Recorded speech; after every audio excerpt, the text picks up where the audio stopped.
তুমি কোনো সময় তোমার বোনের ভাগ্নিদের ভাতকে ভারী মনে করো না। তোমার বউ কিন্তু বলছে বারবার, দেখো তোমার ভাগ্নি আছে, তোমার ভাগনা আছে, তোমার বোন আছে, তোমার বাপের দোস্ত আছে, কত মানুষ আছে, এত রান্না করা যাবে না। এই বলে তোমার বউ তোমাকে বলতে পারে। তুমি শোনো, একদিন আল্লাহ তোমার রুজি দিচ্ছিল শুধু তোমার হাতে, তারপর বিবাহ করলা, তোমার হাত দিয়ে এবার দুইজনের রুজি হলো। তোমার একটা ছেলে হলো, তোমার হাত দিয়ে তিনজনের রুজি হলো। একটা মেয়ে হলো, তোমার হাত দিয়ে চারজনের রুজি হলো।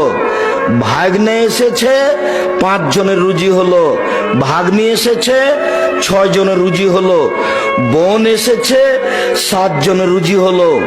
ভগ্নিপতি এসেছে, 8 জনের রুজি হলো। তোমার হাত দিয়ে আল্লাহ ব্যবস্থা করছে, তুমি করো, আল্লাহ বরকত দিয়ে দিবে।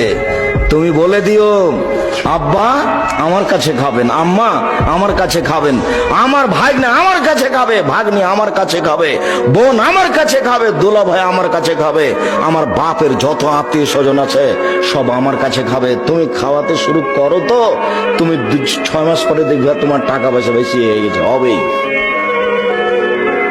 এর নাম বরকত। মন সংকীর্ণ করো না।